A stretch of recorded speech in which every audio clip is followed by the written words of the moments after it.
Hey, what's up, everybody? Welcome back. This is Take It to the Hizzy Fantasy Hockey, TITTH number 93. I'm your host, Justin Bruni. I got Nick with me. What's up, boss? How we doing? What's up, man? Yep, ready to get to it here. Hockey is back. I'm liking the Capitals gear. How you feeling about your boys this year? I was really excited because Henrik Lundqvist was coming over to play, and I've always admired him from afar with him playing for the Rangers and always shattering the hopes of the Capitals in the playoffs. Mm-hmm. But, he had like open heart surgery, so he might be, done for a career. So I just hope he gets better. But, that's honestly probably going to be my biggest disappointment is not seeing him. But, Samsonov is going to be coming in and playing. So Zdeno Chara, pretty nice addition. Oh, yeah, Zdeno Chara. I was very pumped about that. Right? I was like, you know what? That's a veteran play. He's like under $1 million too. So it's not like a huge signing. I think he's going to bring some veteran leadership to that back end because defense has always been kind of like the struggle in Washington, if anything, besides John Carlson. I'm always pumped to have hockey play. I always, went to like a game or two.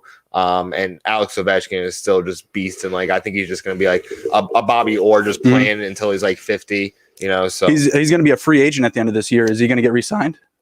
I mean, if they don't, there's probably gonna be a riot. I mean, not that there hasn't been. So, indeed, yeah. Sorry, that was too soon. Yeah, too soon. That was unintentional, lob. I didn't mean to do that, but I love it. Yeah, they won't be happy. I mean, it's kind of sucks, but I'm always I always think about like who's the next person up, and if anything, it's gonna be like Tom Wilson, Dmitry Orlov, Samsonov. If he comes on very strong, just brings up. Last year he did really well in the backup role behind Braden Holtby. But yeah, I'm always excited with them. So well, there's a lot to be excited about. I think still, when you got Alex Ovechkin still in the lineup, Backstrom still there, just hanging around, right? Henrik Lundqvist, that's a big loss. High hopes after having to shift from Brandon Holtby, kind of his small decline. Not career ending, but he's moving on to greener pastures with Vancouver. Good. With my Blackhawks, on the other hand, it's pretty dim. It's looking pretty grim. I saw, what was it? We're going to be going over some award props later. Saw the Jack Adams Award. You saw, I was like, Jeremy Colleton going to be dead last. Todd McClellan, actually, dead last. Jeremy Colleton, second to dead last. Yeah, I'm not very excited for my Blackhawks. Already going to be missing John Taves to start the year. Terrible. They're saying it's COVID, but not saying it's COVID. Like, he says he's lethargic. He's tired all the time, but not saying that he actually has COVID. Has to stay away from the team. Going to be missing an indefinite amount of time. They're already missing Alex Nylander, Kirby Dach. It's pretty grim. I saw Kirby Dach break his wrist. That really sucked. I heard about Taves. That's a bummer. I didn't know it was like kind of like COVID, not COVID. Yeah, it's really weird. Like, they won't say he has COVID. He's tired all the time and lethargic. Those are the words we're going to use. There is like a heart condition that has been found in like athletes, myocarditis or something like that. It has been affecting athletes in that way. I'm not a doctor in any kind of way. I just know that's one thing I've seen just pop up as like a result of COVID. But I did hear that he was out indefinitely until they figure out what's going on. And Taves, man, him and Kane were like the only people on the offensive side that really brought fans in and did the damn thing. It really sucks that Taves is going to be out. Kirby Dach broke his wrist on he broke his wrist on a very weak hit. If you're going to really break your wrist, really knock the guy over. Something. Make it worth it. And that really was a blower. So yeah, I have dim hopes for Chicago this year. Yeah, cherry on top, Malcolm Subban, starting goalie. Woo! Oh, that's your starting goalie. Woo! Okay. Yeah, we'll get to it with our game previews here. They're going to be taking off on opening night. Not very excited. Starting off with the Lightning. Tall order, night one. But first, let's jump into some player updates and news. Nolan Patrick for the Flyers looks like he's going to be ready to go for his Wednesday night opener up against Pittsburgh. Missed all of last season with migraine disorder, so good to see him back. Good.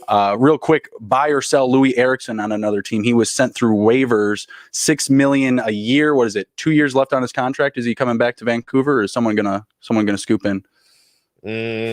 I think he's going to come back to Vancouver. But he's going down. Yeah, they're going to let him. I don't know. He's going to come back to Vancouver, but hopefully on a smaller tag. Tyler Johnson also going through waivers. Another one, $5 million, 4 years left. That's a lot of cheddar. Mm-hmm. I mean, I can't imagine anyone's going to pick him up. He hasn't been producing, to the same level that his contract earned him, especially in the past 2 seasons. I have to imagine no one's, actually going to try to pick him up for $5 million a year. Yeah. I mean, maybe my Blackhawks, if they're really desperate and they get some indicator that, John Taves is going to be out for forever, they have $23 million on injured reserve cap. Yeah. $23 million. Are you kidding me? Yeah, Andrew Shaw's practicing, but technically he's still in that as well. Yeah. Let's see. Mika Zibanejad, he is day-to-day coming out of COVID, so he's practicing now. Looks like he'll miss a few games here, but he is getting over it. He's one of my high-end guys. He was someone that I was absolutely pulling the trigger on in the first round. His scoring pace is off the charts the past 2 seasons. Mike Hoffman officially signs with the St. Louis Blues. Me and Nick were talking about this before the show. What's the deal with training camp offers? Hey, come out, hang out with us for like 2 weeks. We'll see if we like you. It's a long time. I think it was kind of like, hey, are you part of the crew? Like a chemistry test. Sure. Seeing if you got together.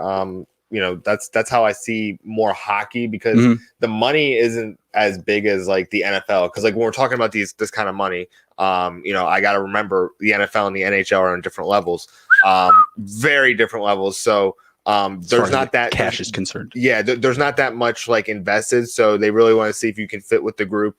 I guess these guys are around all the time. You get together with lines and stuff. So yeah, that's kind of how I see NHL doing their training camps. We also saw Jay Bouwmeester. He retired for the Blues. Adios. Yeah.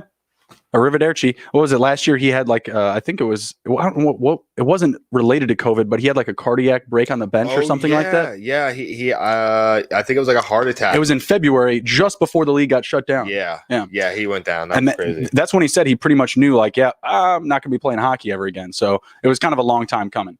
Other little tidbit there, Tarasenko, he's upset that he didn't get the captaincy. He's not rocking the Conway on his chest. Sorry, bud. Got to be healthy. Yeah, I mean, he's going to be missing a couple of months. He's like bitching to, this GM and the media, the Russian media specifically. He's trying to keep it outside the U.S., trying to keep it quiet. Sir, have you heard of Twitter? We're going to find out about it, all right? It's just an interesting tidbit. He thought that he or Jaden Schwartz should be wearing the C. Ryan O'Reilly going to be rocking that on a sweater. Alex Tuck, another guy that's day-to-day, just going to be missing a few games. I didn't even see an actual injury tag to this, so I'm not really sure what's going on there. But someone you want to target at the back end of your fantasy drafts, a solid point per game player. Mikael Granlund, also going to be out a few games at least, having some immigration troubles. I mean, it's America, Canada, whatever. Happens. Yeah, it's just the world we live in right now. Corey Crawford retires. Yeah, that was a odyssey to watch on social, to be completely honest, because you like went home and like, yeah, he's not like, pulled a Kyrie Irving, just left. Yeah. And then it says like, oh yeah, he's been suffering migraines, but also a huge lack of motivation. And that's not really what you want to hear from your goalie. Yeah, not the tagline you want, right? For when you're going to retirement, when you're sailing off. Yeah. So I mean, it's a bummer, but I'm glad that he finally pulled the trigger. I'm not disappointed about it, and I'm a little happy about it, right? Like, I'm a Blackhawks fan. I'm also a Devils fan. I grew up in a real rough time being a Blackhawks fan, so it was natural to find, greener pastures, someone else to watch, on the weekends and weeknights and whatnot, right? So the Devils were my team. Corey Crawford, hey, he brought it home for me. He got us some cups, but the decline was there. Like, we saw it for many years. He hasn't been the same guy.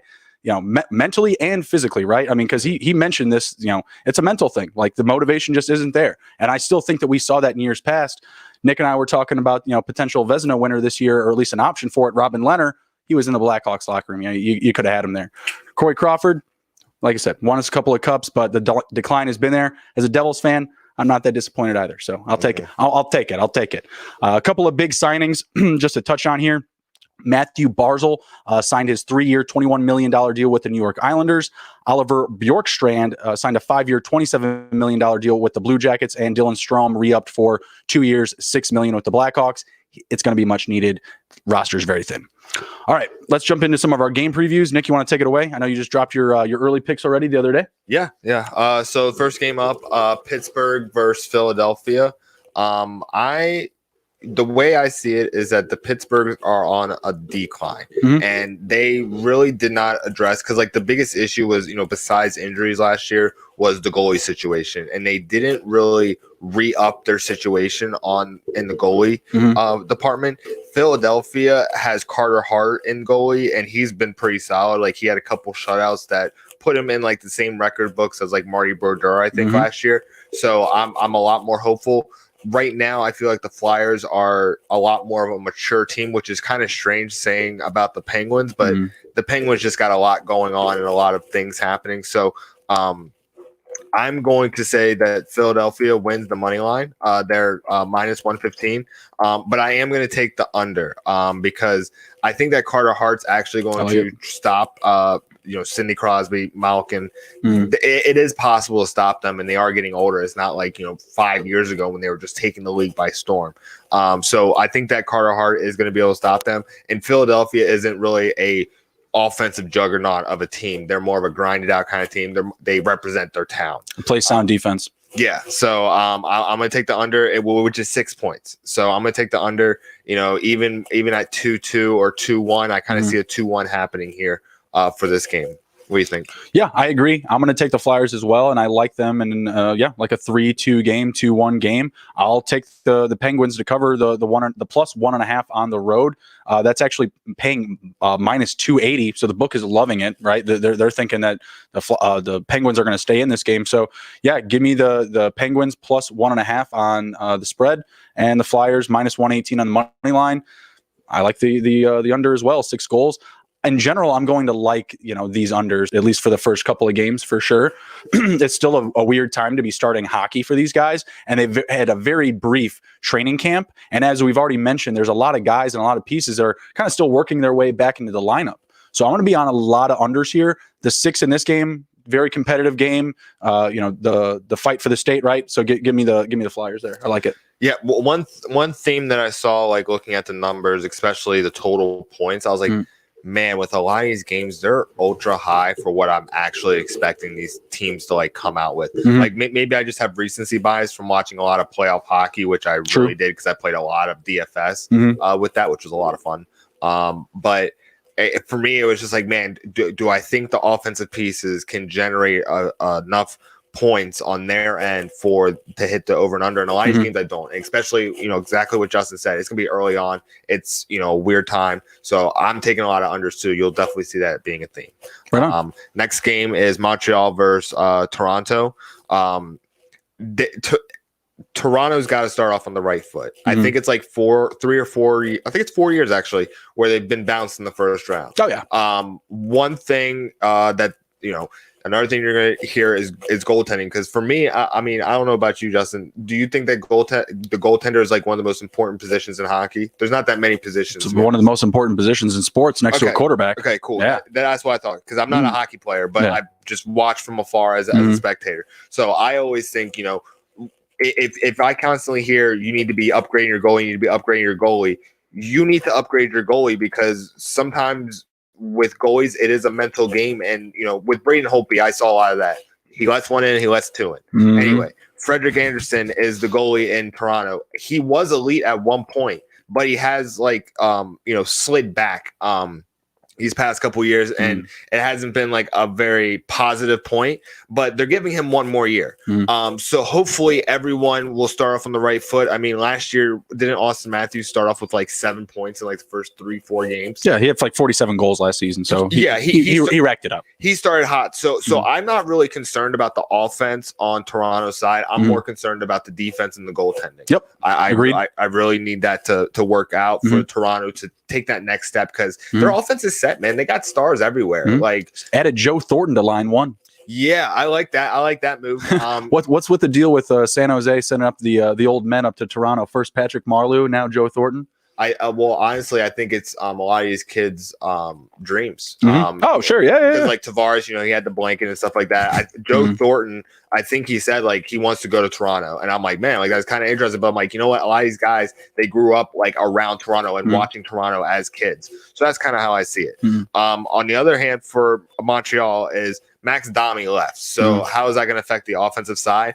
Their defense is pretty solid with they have a Petrie, and then they also have Carey Price. Sorry, slipped my mind for a second. He's always in the conversation for the Vezina Trophy.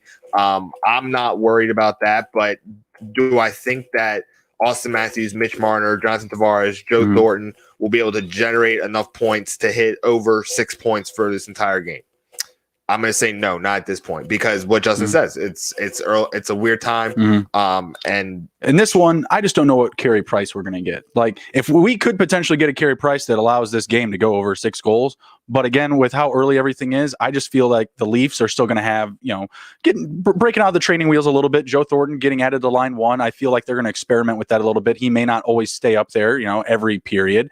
Obviously, he's going to be a new addition to the power play. There's going to be some cause and effect there, right? Different speed. Yeah, absolutely. I think that both teams are going to be feeling each other out. I think it's going to be low scoring early on. I think that we could see some late fireworks, but I do believe that we stay under here. The under 6 is actually paying plus money on betonline.ag at plus 105.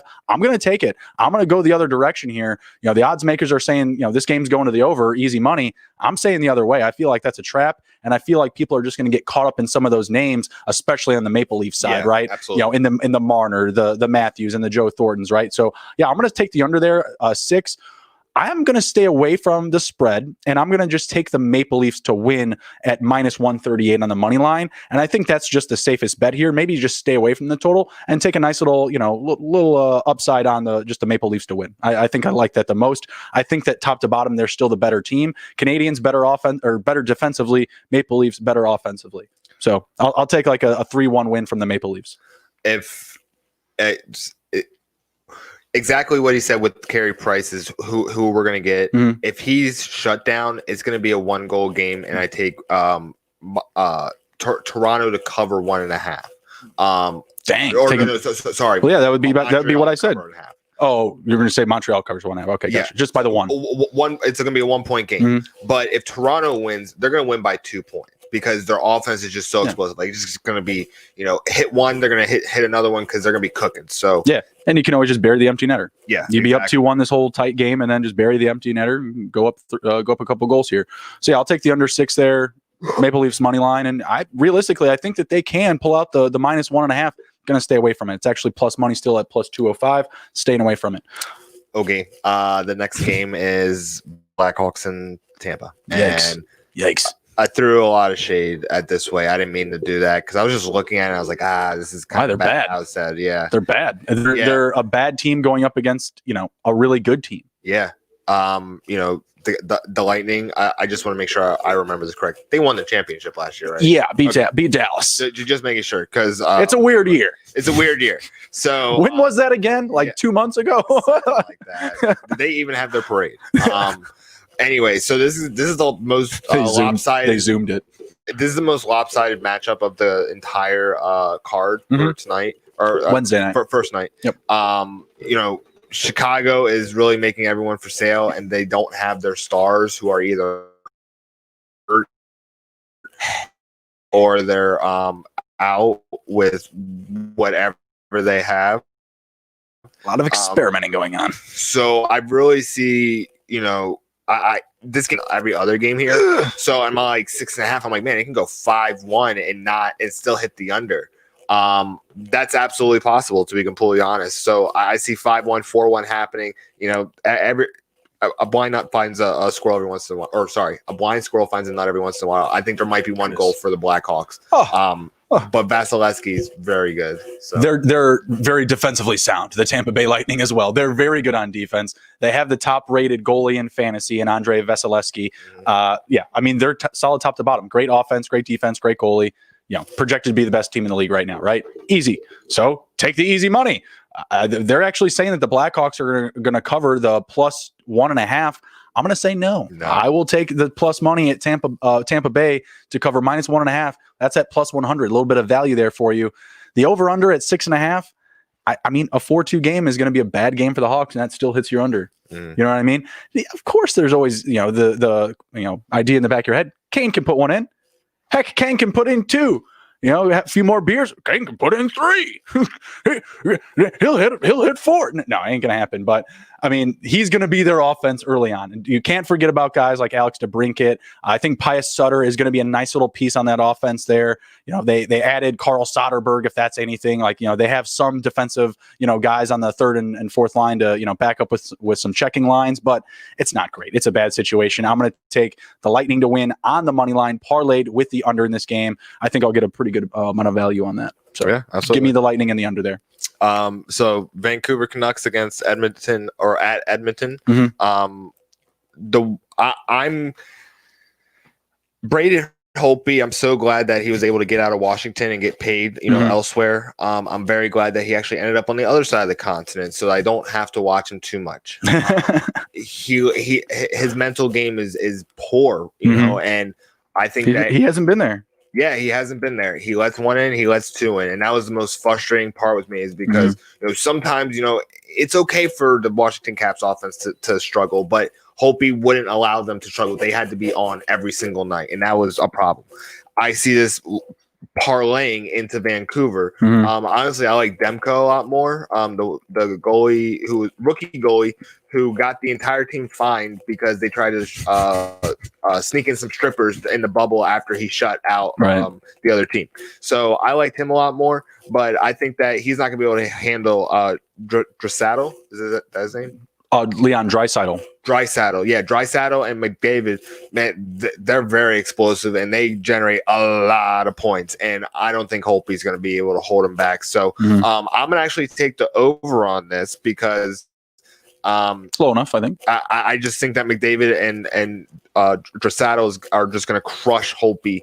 And I think that that's going to be a common theme because I feel like the East is a little bit more of a grinded out kind of like conference, while the West is more just like, man, there are some guys that are just some snipers. You know, it's not as physical as the East because they got like Boston, they got New York, you got Washington, Tampa Bay that just like crush guys. But in the West, I don't really see. I see more like fast paced game and more just like high flying. I don't know, just someone that's been watching hockey. But I see it going the over in this game. Yeah, I like the over pick there. This is our 5.5. Yeah, this is our first number below a 6. So I like that for this one. The other game, I'm going to probably take the under. That's at 5.5. This one at 5.5 with the Oilers and the Canucks. The Canucks, they play very well defensively. They don't have a ton of, you know, big name scorers over there. Like Nick mentioned, Draisaitl, McDavid, they're going to drive the pace for the Oilers. They don't even play on the same line. So they're constantly going to be attacking the Canucks. But they have some guys that can put up numbers. So I like the over here as well. Give me the over 5.5. I will take the Oilers just on the money line. I'm going to stay away from the spread in this one. -1.5 both ways. Says the Oilers are plus 225 to cover. I'm going to stay away. I don't like it one bit. I feel like, you know, this could be a trap game too. I mean, the Oilers, they don't play that great a defense. The goalies, it was another team that did not upgrade their goalies in any kind of way. Like I honestly thought the Edmonton Oilers were going to do, like if they're going to do anything, is get a goalie because that was such like a point. Like just I follow a lot of Instagram on like, you know, NHL and stuff like that just because it's like very quick. I can read. Man, the goalie situation in Edmonton was poor last year, and I think it held back the team substantially. So that's the only saving grace for Vancouver in this game is that if the goaltending doesn't come to play, they can sneak one in. But I see McDavid and Draisaitl just crushing the Canucks. Yeah, I see like a 4-3 win here for the Oilers. So yeah, I can see that. Absolutely. Hammer the over, guys.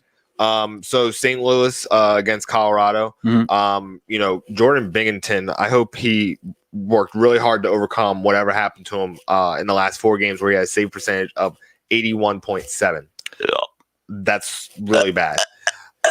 He's going to try and get it right against Colorado, who's led by one of the top players in the league, Nathan MacKinnon. So the one addition I'm curious to see play with the Blues is Corey Krug, who came over from Buffalo, or not, sorry, Boston, yes, who's an undrafted rookie, and then you know, worked his way into the lineup and basically, you know, played on a couple 1-year deals, you know, betting on himself and got paid in St. Louis. So I think that that's really going to help them. But Mike Hoffman, like we mentioned too.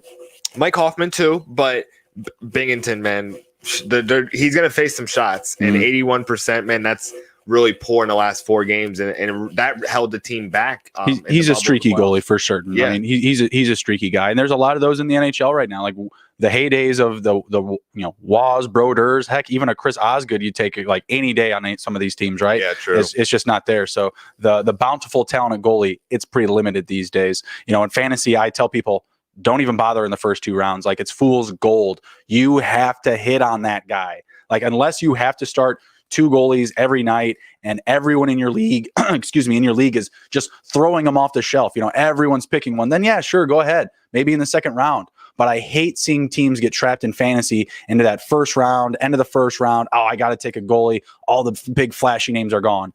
Don't do it. There's going to be plenty of guys in the middle of the field. They're going to be able to get it done for you night in and night out. What's the next one we got up here? That's it. Oh, the blue. Oh, we didn't pick the total or anything. Give me the Blues and the Avalanche. I'm going to say under 5.5. Over actually on this one. Okay, sorry. so I'll take the under on that one.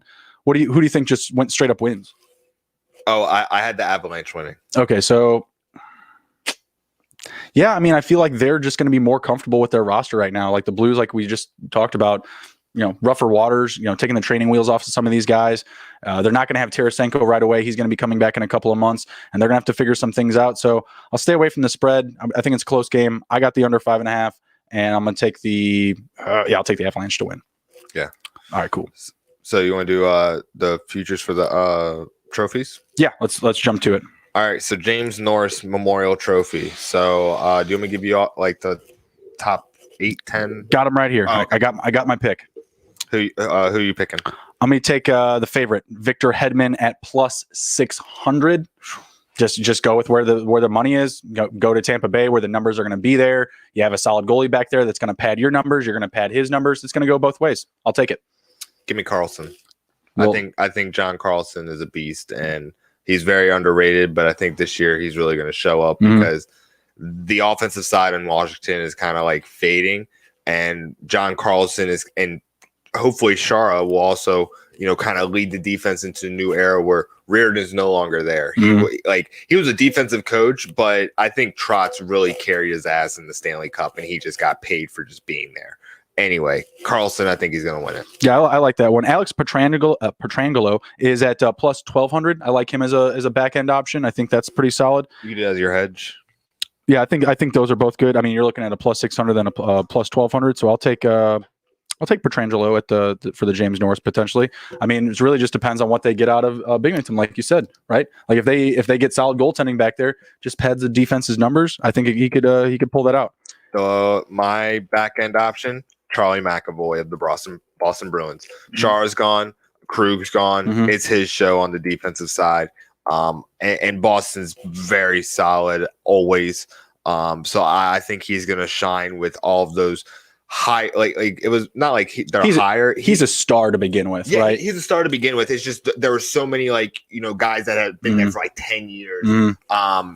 He's going to shine. So that's going to be my second option. He's plus, I like it. 2,800. That's really good. I really like that value. Actually, I might have to skip on the Pietrangelo. What about Drew Dawdy?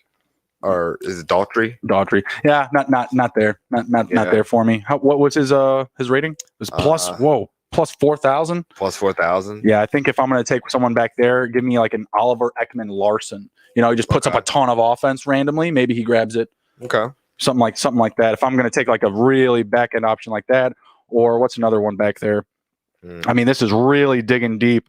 Maybe your boy Jeff Petrie. Yeah, he's just that's a really deep one. Defensive, but he doesn't put up like the stats of like other defensive players. Yeah. So I feel like that's going to kind of hold him back. I feel like that's going to be the same. The team defense would have to be so elevated, and he'd have to be like leading in minutes. Someone would have to get hurt. Carey would have to win the Vezina, to be honest, and he would have to be in the conversation for that. Right, so, absolutely. All right, so the Maurice, is it Richard? Maurice Rocket Richard. So this is the goal scorer. Give me Ovechkin, man. That's can't hate it. Can't hate it. Hate it. I think he was top with 48 or tied for the top. So I'll take him all the time. Plus 650. Did he have it last year? I know Matthews. He's the leader at plus 250, and he had 47 last year. But I off the top of my head, I don't know what Ovechkin had. Was also tied with him at 48. I got you. Oh man. I want to get like a creative option here. Because obviously Austin Matthews, like I feel like people are just like, oh yeah, Austin Matthews. Of course he's young. He's going to lead the league in scoring. It's all there. I'm going to go with Connor McDavid. I'm going to say he does a little bit more in the goal scoring than he does with the assists. I think he really turns it up this year. Happy birthday, by the way. Just turned 24 today. Nice. Connor McDavid. I know you're watching. If I'm going to go away from Washington, I'm going to go David Pastrnak. Yeah. I mean, he's. That line always breeds a ton of offense with Bergeron and Marchand right along with them. So I don't hate it. In the second tier, I'm going to say Zibanejad. Okay, he had like what? He's high. He had 41 goals, and I want to say like what was it 28 games last season?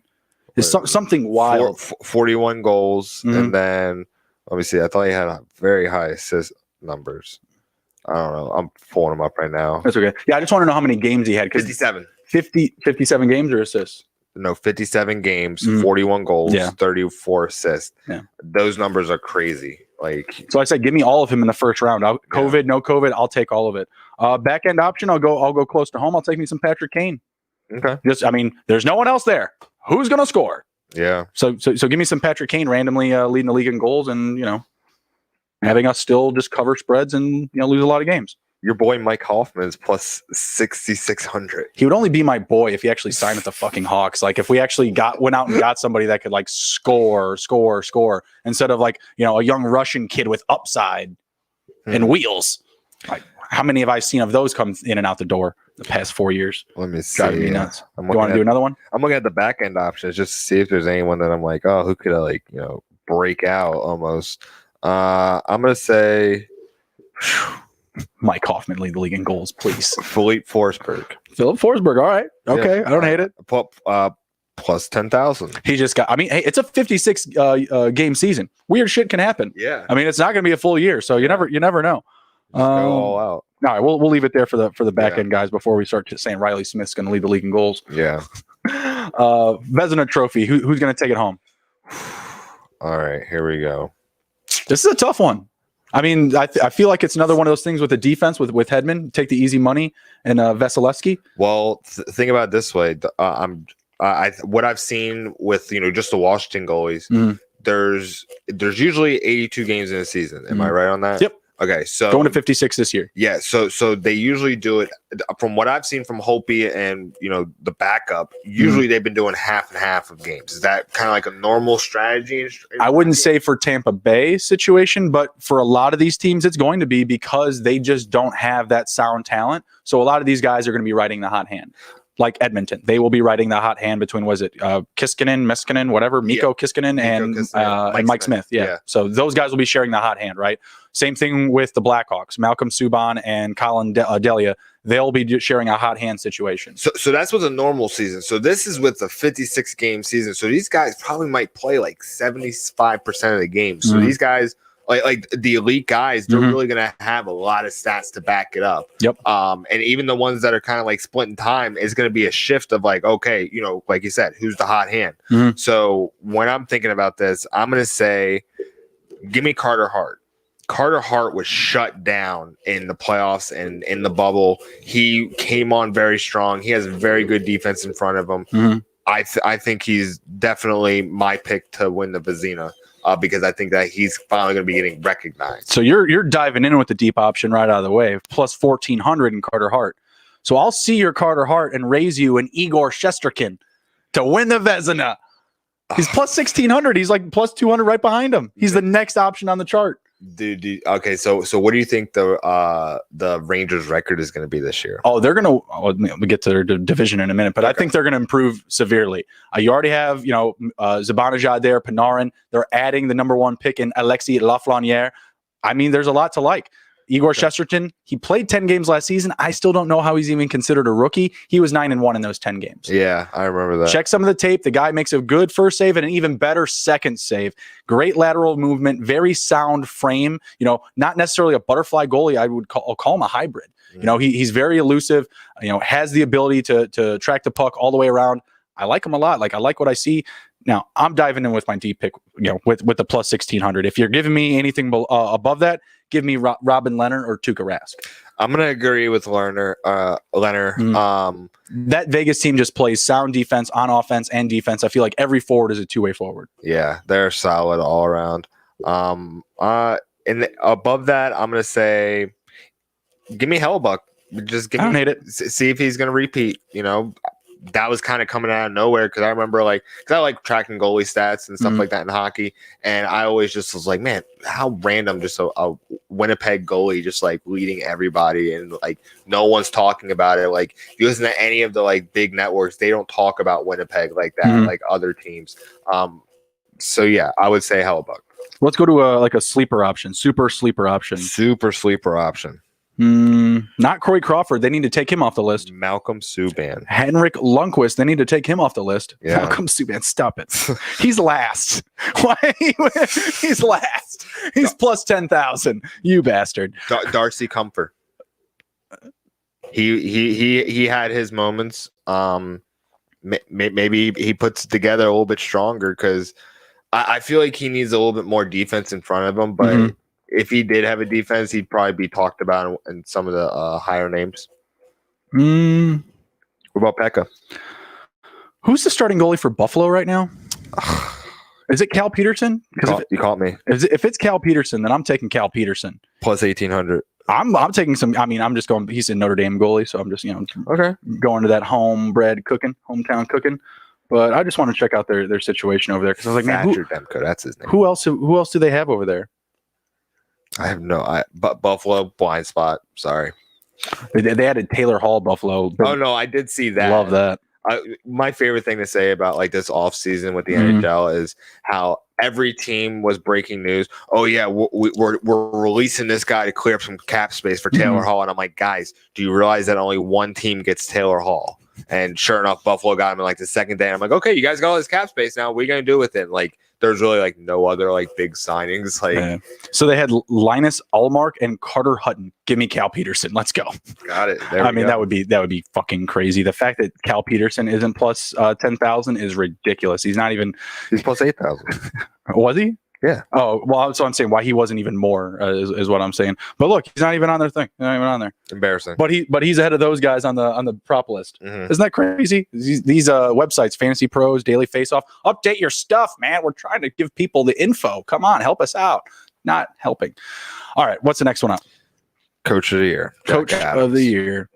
What do you got? I'm going to admit, the coaches' names, I don't know too much. I know Barry Trotz. He's in Buffalo, correct? Tortorella is with... so some of these names just escape me. I'm going to say Barry Trotz. Barry Trotz, he's a great coach. Plus 650. He's number one, actually. Yeah, I really don't have anyone on this list. Give me Joe Quenneville at plus 2,000. Just keep it simple. Parlay that with something. Don't. Don't. Maybe we should just skip coaches. No big deal. All right, next one up, Art Ross Trophy. This one is the goal scorer, correct? Total points, I believe. Maurice Richard is the goals. So Connor McDavid's at plus 275. Teammate Leon Draisaitl is at plus 500. I mean, I took Connor McDavid first overall in fantasy, so I think just the easiest thing to do is go with that. He's the next one, McDavid, McHockey, whatever you want to call him, however you want to fashion or brand him. He's the most dangerous player on the ice offensively, period. Top to bottom, the speed, the shooting, the awareness, eyes in the back of his head-esque, type of play. He's the total package. Give it to me. Plus 275. I don't love this value now. I bet if I come back in a month or two, there's some other hot hands that have been, changing these up. I'll grab him when he climbs down to plus 500 or more. Give me Draisaitl. Yeah, he crushed it last year. I was looking into Edmonton. And I was like, oh yeah, I definitely know McDavid. And I saw this guy in Draisaitl. I was like, whoa. I was like, what is these stats? Leon. Yeah, I was like, what is this? And then I realized that he doesn't even play on the first line. I was like, what is this? So yeah, I think he's legit. I think he's going to just basically lead the scoring attack in in Edmonton, even over McDavid. McDavid's just a big name, I feel like, and everybody kind of I feel like that's just an easy trap name to grab because Draisaitl is there because the the margin was pretty big considering McDavid's like name and talent, and I was just floored seeing that. So give me Draisaitl. Yeah, Connor's got, was it 4 100-point seasons in the past 5 years, so I'll take it. Well, technically one of them's 97 points, so 3 out of the last 4 years, 100-point plus seasons. I'm going to go with the consistency. I think he bounces back this year, puts more points on the board. I would do this as a season-long bet. Between the two? Yeah, that'd be a great Just one. more points between McDavid and Draisaitl? All right, we'll figure something out. We'll figure something out. Who's a back-end option for you on this list? Back-end. I like Zibanejad is 2,800. 2,800 for Zibanejad. That's not bad. Let's see who else is down there. Max Pacioretty for the Vegas is at plus 4,000. Give me Taylor Hall for plus 10,000. If he stays healthy, it's there. I mean, actually, these are total points, so it won't be. He doesn't get enough assists, I feel like. What about John Tavares? Plus 10,000. Yeah, I don't hate that. Plus 10,000 for Tavares. I feel like that's really low for his like ability and like the guys around them. You know, they have a lot of talent over there with the Islanders, so it could happen. Maple Leafs. Oh, sorry, Maple Leafs. Duh. What the fuck? Not there anymore. Patrick Kane. Give me some hometown love, plus 2,500. Ovechkin's plus 28, but he doesn't get enough assists. He definitely does not get enough assists. Anyone who bets that is just like not watching hockey right now. One of my buddies told me someone drafted him first overall in fantasy. Like, that's too much, man. That's too rich. I love Ovechkin. He got me into hockey, but I would not draft him first overall in fantasy because you're trying to score as many points as possible, and he is very good at goals. And if you can get, I mean, honestly, I'm not into like fantasy hockey that much. So first round though is like way too high for him because there are guys that give you both points and assists. He is strictly a goal scorer, and he's going to get a random assist because he gives it to Backstrom, and Backstrom gets the assist. You know what I'm saying? Yeah, very very sparingly for certain. So yeah, he definitely wouldn't be up top there. Can't really think of anyone else that I would add into that mix. Let's move on to Calder Memorial Rookie of the Year, Alexei Lafraniere. Yep. Keeping it simple. Yep. Get me some Quentin Byfield and Vegas. Los Angeles Kings center, kind of like a hybrid between Malkin and John Taves, in my opinion. Great hands, great size, great build. Can really protect the puck, has great reach, very sound defensively and offensively. Great two-way player. And then give me Igor Shesterkin, who's technically still getting a rookie designation at plus 250. He was 9-1 last year as a starter for the Rangers. So if you're giving me another year of this kid as a rookie, I'll absolutely take it. So Ben Simmons it. Yeah, absolutely. Give me that shit all day. And Quentin Byfield is at plus 1,000, so he's a nice little deeper option. Also, shout out Alex Turcotte at plus 1,600, a winger for the Kings as well. Chicago native. I went to his dad's hockey stick handling camp. Nice. Yeah, little connection there. Thanks, bud. Appreciate that. I didn't make it, by the way. Did not make it. Wasn't that great a camp. Hart Memorial trophies. MVP. Top guys: Connor McDavid, Nathan McKinnon, Leon Draisaitl. Kind of consistent there. Artemi Panarin, Brandon Point, Austin Matthews, Alexander Ovechkin, Brad Marchand, and Elias Peterson. Gosh, couldn't get it out. Jack Eichel, last one. Who do you got? Trying to think of like who had like a really good year last year, but who got like additions around them. And the name is kind of like sticking out to me. Like if I'm going to go kind of deep in this sense, Jack Eichel. I like it. He got Taylor Hall next to him. There's been some additions in Buffalo. I think that, and also Barry Trotz is the coach there. So I think that this is going to be another step in this right direction for him. I think he's absolutely a dark horse for MVP at this moment in time. If I'm going to go above that, give me Austin Matthews. He can give you both points and assists, and he's just electric in Toronto at points. I think he's absolutely in contention. It's a very fun stat, or at least trend, with Austin Matthews is for the past 3 years, he's steadily declined his penalty minutes. If he stays under, like he literally had like 12 last year. Like he has under 50 the last 3 seasons combined. That's like walks in baseball. It's crazy. Yeah, exactly. It's absolutely ridiculous. And that I feel like they need to take more of that category into consideration when they're looking at MVP races and stuff like that, because staying on the box and keeping your team even, especially when you're constantly getting chirped, you're constantly getting dug into the corners. You're Austin Matthews, man. He's like the Cam Newton of the NHL. Like the way that the rest of the league looks at him, the rest of the players, he's kind of a prima donna. They're going to fuck with his head on the ice. They're going to be messing with him, right? So to not be going into the box, to not constantly be retaliating and keeping a cooler head, it's actually kind of impressive, to be honest with you. I like Eichel. I'm going to give a deeper option in Sidney Crosby, just because this guy come back every time from an injury, man. Like every big injury Crosby has had, he has had a huge response the following season. And every time it's been a 100+ point season, which he hasn't had in a couple of years now. So I'm expecting it this year. If the Penguins get that team success to match his production, MVP, great story, coming back from injury. He, just because he's done it so many times before, and kind of, reinstituting the old guys into the media. You're seeing like the change in tide from all of these like older guys that were, pretty much were your Matthews and your Marners, Malkin, Crosby light, years later, right?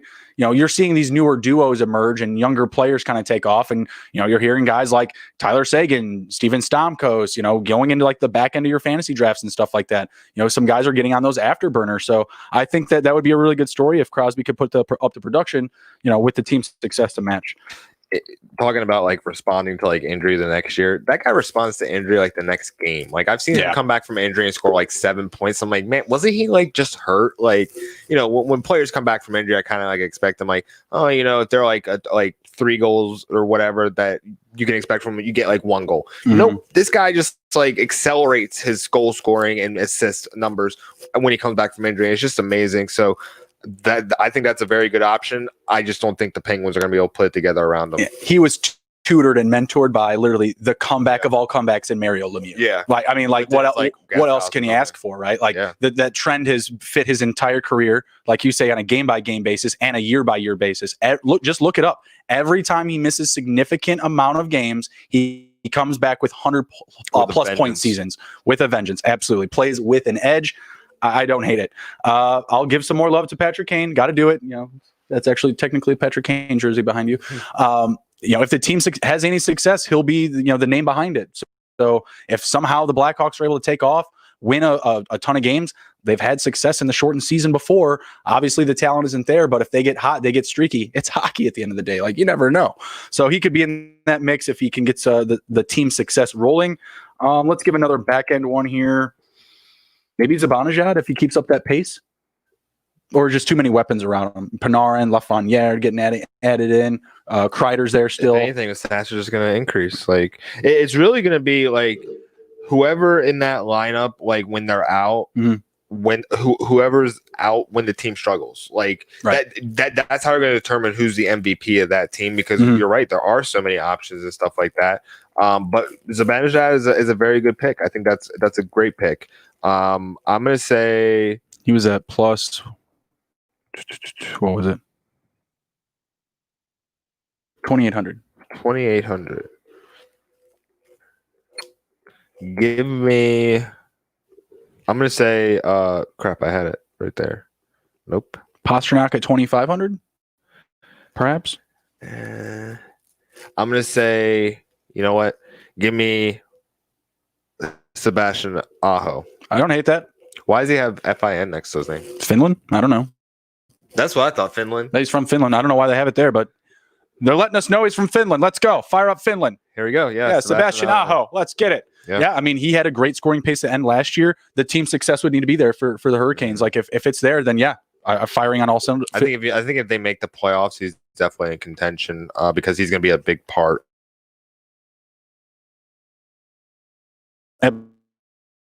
To some late fantasy options here and some goalies to target. So some late guys that I've been seeing, Alex Radulov for the Dallas Stars. He's going in like round 9 or later. David Perron, same thing, round 9 or later. Both of those guys are first line scorers that have a lot of upside. They just need to stay consistent defensively. They're playing on line 1, so obviously there's going to be a lot of scoring coming back the other way. But because they play on defensive teams in general, like their back end defense is very strong in the Blues and the Stars. I like both of those guys a lot, round 9 or later. And then Alexei Lafraniere, who you were just mentioning, round 13 or later. I love it. Who are some goalies that you want to target here in the back end of the draft, or maybe just after the first run, like the first 2 rounds, maybe even the third round? Who do you like? Samsonov. I like it. Samsonov. Sorry. Samsonov. Samson. Talking about Samson, real quick, funny story. Samson. In my fraternity, when I was pledging, they had a little duck called Samson, and exactly how they was like saying is like let me talk to Samson, and I'd have to kneel down and like hold the duck up, and then that's what I had to do. And was it the phone, the duck phone? Oh, it would have been way cooler if it was a duck phone. They had a duck. It was like a metal duck, whatever. It'd have been cooler if it was the duck phone from the Jersey Shore. You guys were close. We were very close. You were close. Very close. But Samsonov, he's going to be filled in because Lundqvist is out. He was very good in the back end. That's why they were comfortable letting Holtby leave, because he was developing, and they were also okay with getting Lundqvist to be kind of like that stopgap and be someone to learn from for Samsonov. So I think he's a great target in the back end. I really like him. From what I see, Leonard is 42 ADP. Samsonov is 52 for comparison. Okay, yeah. So I'm gonna say Leonard is 42 and 52. That's not that big of a difference considering that there's other positions in there. I'm gonna say target Leonard too, man. He's legit. And there was like talk of Marc-Andre Fleury going elsewhere, but they're still going to be there. It's going to be like that duo of goalies in Las Vegas. But yeah, Leonard, he's a beast. I love Leonard. He's actually Fantasy Pros' second ranked goalie, and he's going at ADP 42. So their projections nothing else is really updated there, by the way. Just need to get that out there. Articles not updated, lines, projections not updated, but the rankings, they say, are updated. He's at number 2. I don't know if he's my number 2. I'd probably put Hellebuck there, for Winnipeg, but I love him at ADP 42. Early in the 4th round, back end of the 3rd. I love that spot. Igor Shesterkin at ADP 40. Very similar spot, back end of the 3rd, beginning of the 4th. It feels a little bit more risky, but I feel like, what I've seen from him, I'm ready to jump in. I'm ready for it. They let the King of New York walk. Okay. So and they didn't really bring anyone else in. So what they saw from those, 10 games, 9-1, they must have been blown back. Check the tape, y'all. So just check the tape. He'd be a good pick too. Frederick Anderson is at ADP 35. I know you were kind of talking him down a little bit, and that's fine because it hasn't been there. He's just playing on the right team. The offense is always there. They can always get those cheap wins. Exactly. I like pairing him with a back end option. Honestly, I don't think Chesterkin's actually going to even go in the 4th or 5th round because people are going to be like, I don't wanna. What about Brandon Holtby? I know him. I know what he can do.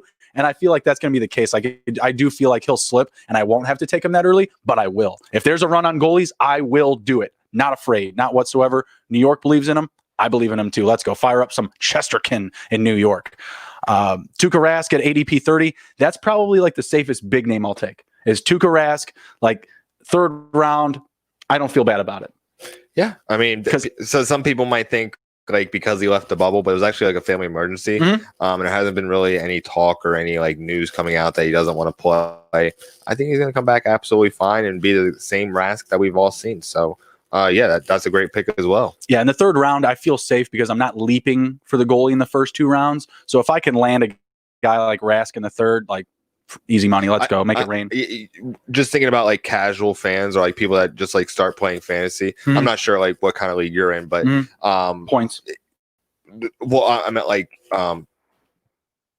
experience wise. Sorry. Okay. But like I believe it's a gold league. Okay. Cool. That's cool. Thanks, Yahoo. But like Tuukka Rask with like how he left and how much he's older, and there's other guys that are like kind of above him.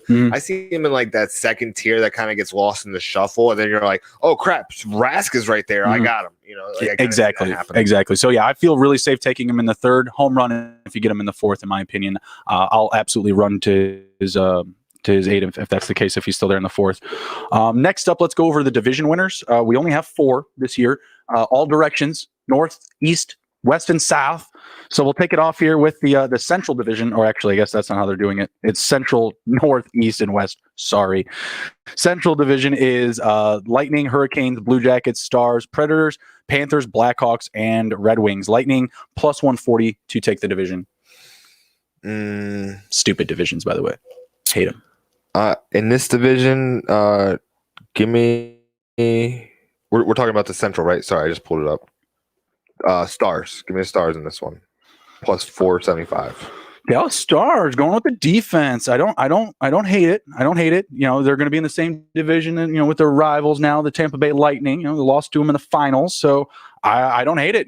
They come back, punch the Lightning in the mouth, and they take.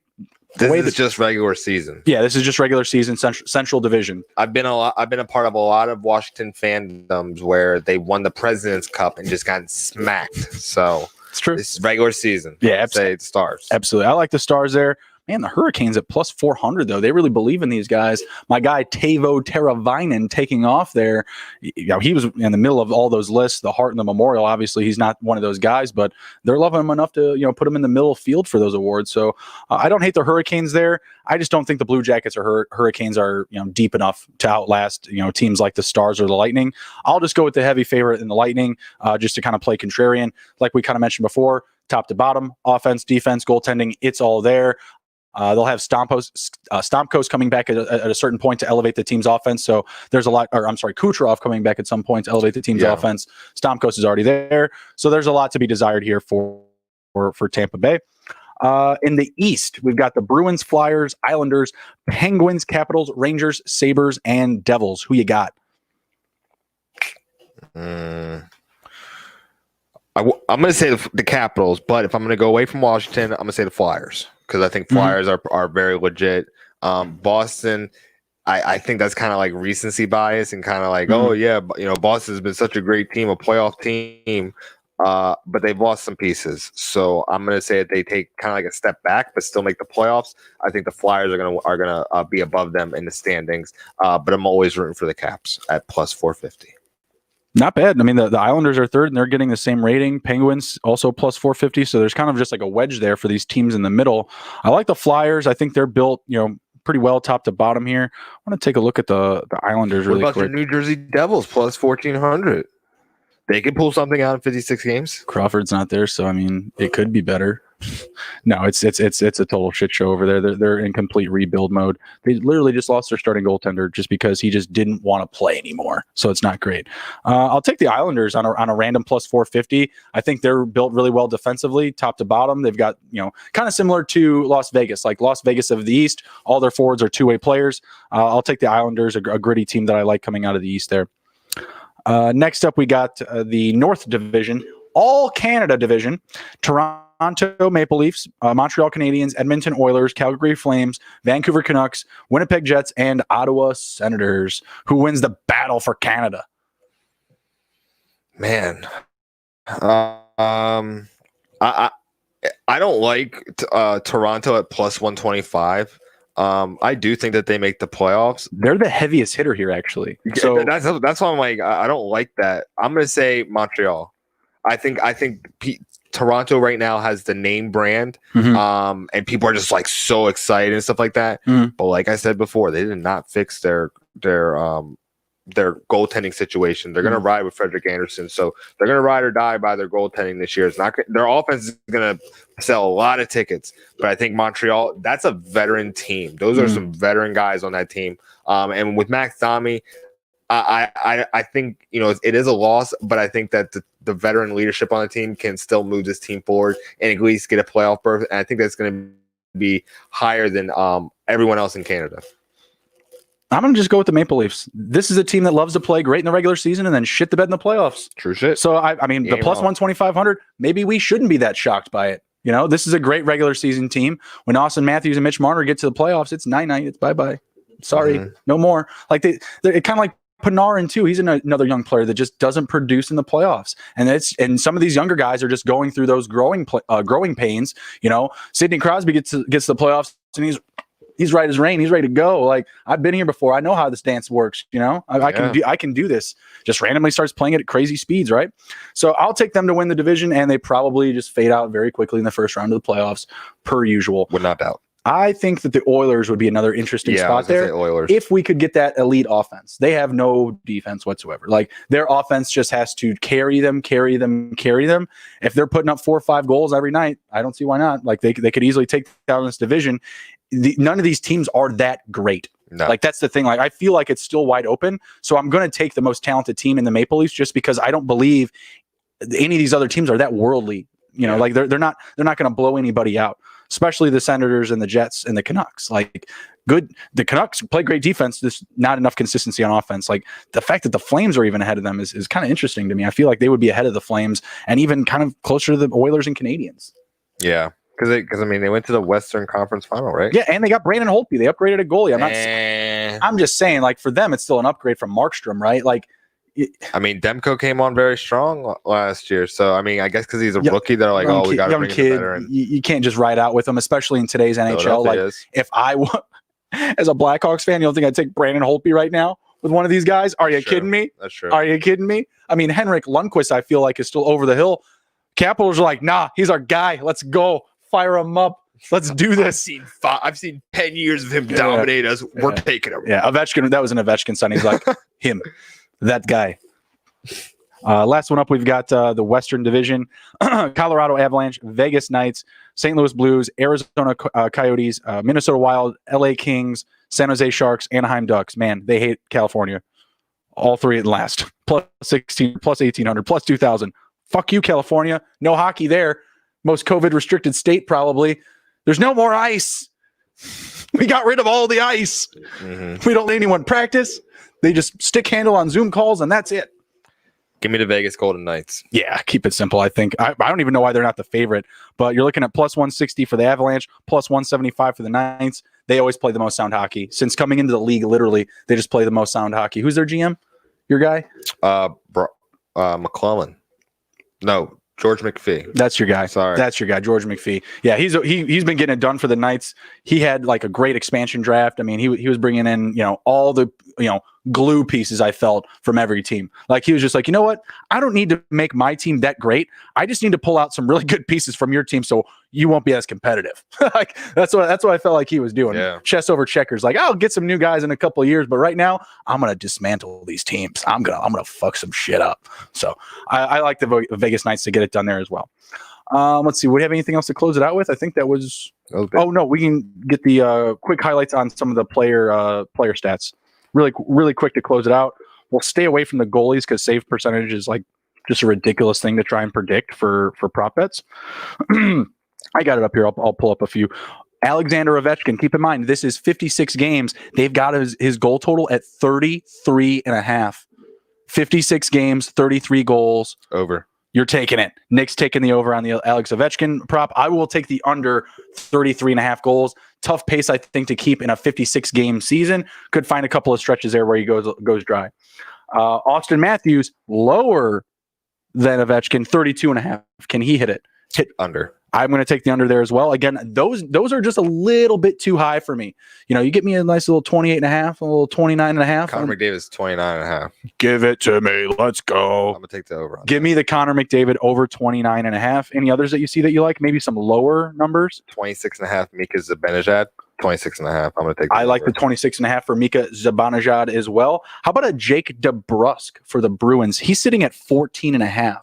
He's a sneaky offensive player. I like he's that. A 20-goal guy or around there, 15, 20. Again, an 82 game season. I don't have his numbers right up in front of me, Shucks. but I still feel like under. I'm going to take the over here. I feel like he takes a step forward this year.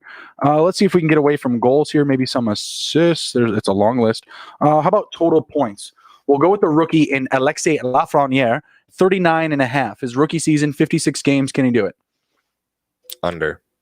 I think he's going to be like a half point a game guy. 40 points for the 56.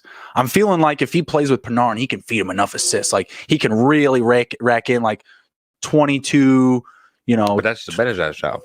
No, they don't play in the same lines as Zibanejad and Panarin. Yeah. Zibanejad plays with, Pavel Bucharest, whatever. Pavel Buch, and Chris Kreider on the first line, and Panarin and Lafreniere will be holding down the second. I'm going to take the over. I'm going to say he's going to be a sneaky guy this year. He just comes in, it's kind of like that bubble hockey. It's not as much pressure as a regular season. I think it's going to be a very comforting rookie season for Lafreniere. Who else you got for points? 56.5 points for John Tavares, a point a game. Give it to me. I like it. Give me a point per game for John Tavares. I like it.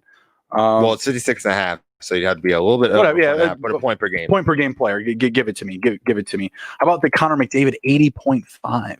He's got to get 81. That feels a bit tall of an order. It's a lot more assists than goals. 30 and 50.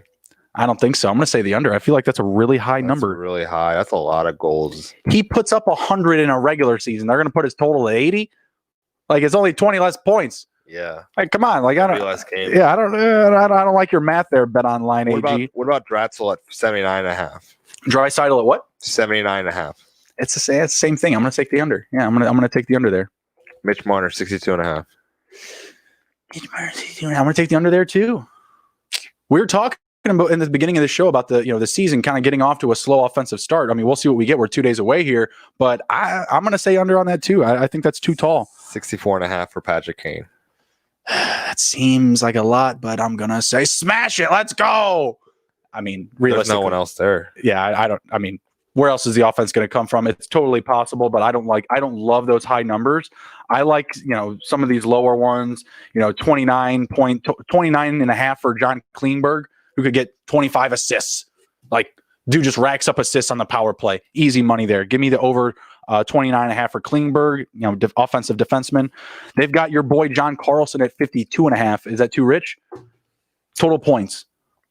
I'm going to say no. I'm going to say give me the over. You like the over? All right. I like it. He's actually a high offensive scoring, not like assists wise. Mm-hmm. He's assist guy, but he has a high number of points. Wow. They've got my guy Teuvo Teravainen at 52 and a half. That's wild. I'm going to still take the under there.